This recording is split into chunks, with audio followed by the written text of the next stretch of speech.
শেখ শাহজাহানকে নিয়ে এবার শুরু হয়ে গেল সিবিআই সিআইডি দড়ি টানাটানি। মঙ্গলবার দুপুরে কলকাতা হাইকোর্ট নির্দেশ দিয়েছিল বিকেল 4:30-এর মধ্যে সিবিআইয়ের হাতে তুলে দিতে হবে শাহজাহানকে। সেই মতো সিআইডির দফতরে চলে গিয়েছিলেন সিবিআইয়ের আধিকারিকরা।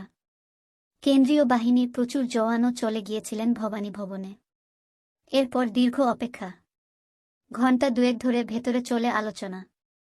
কিন্তু সন্ধ্যা 7টা নাগাদ দেখা গেল একের পর এক গাড়ি বেরিয়ে আসছে ভবানী ভবন থেকে। সেখানে দেখা গেল কোনো গাড়িতেই নেই শাহজাহান। কোথায় গেল শেখ শাহজাহান? পরে জানা যায় শেখ শাহজাহানকে সিবিআইয়ের হাতে তুলে দেয়নি সিআইডি। কিন্তু কারণটা কি? সূত্রের খবর, হাইকোর্টের নির্দেশকে চ্যালেঞ্জ করে সুপ্রিম কোর্টে গিয়েছে রাজ্য সরকার। তারপরই এদিন আর হস্তান্তর করা হয়নি। এমনকি দ্রুত শুনানি চেয়েও আবেদন করা হয়েছে রাজ্য সরকারের তরফে। সম্ভবত সেই মামলা শুনানি হতে পারে বুধবার। আর সেই শুনানি না হওয়া পর্যন্ত এখনই হস্তান্তর করা হবে না শেখ শাহজাহানকে। অবশেষে খালি হাতে ফিরতে হল সিবিআইকে। একের পর এক গাড়ি বেরিয়ে গেল, কিন্তু সেই গাড়িতে নেই শেখ শাহজাহান। সেক্ষেত্রে এবার কবে শেখ শাহজাহানকে সিবিআই তাদের হেফাজতে পায় সেটাই এখন দেখার। আপাতত সিআইডি হেফাজতেই রয়েছে সন্দেশখালীর বেতাজ বাদশা শেখ শাহজাহান।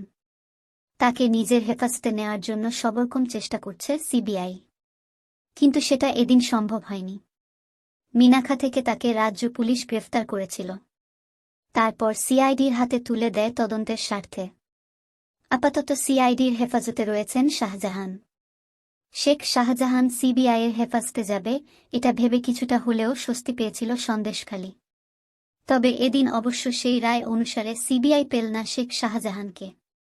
ইডির উপর হামলার ঘটনায় নাম জড়িয়েছিল শাহজাহানের। শুধু হামলার অভিযোগ নয়, রেশন দুর্নীতি সংক্রান্ত 6টি মামলা রয়েছে সিআইডির হাতে। সেক্ষেত্রে অনেকের মতে এখন শেখ শাহজাহানের একটাই চেষ্টা ইডি বা সিবিআইয়ের হাতে তাকে যাতে যেতে না হয়। এ নিয়ে আবেদনও জানিয়েছেন তার আইনজীবী। কিন্তু ইডির হাতে যেতে কেন এত আপত্তি শাহজাহানের?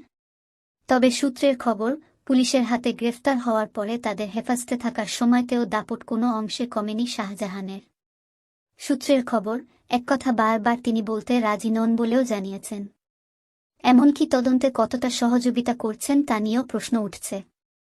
সব মিলিয়ে শেখ শাহজাহান বন্দী হওয়ার পরেও আতঙ্ক পুরোপুরি কাটছে না সন্দেশখালীর।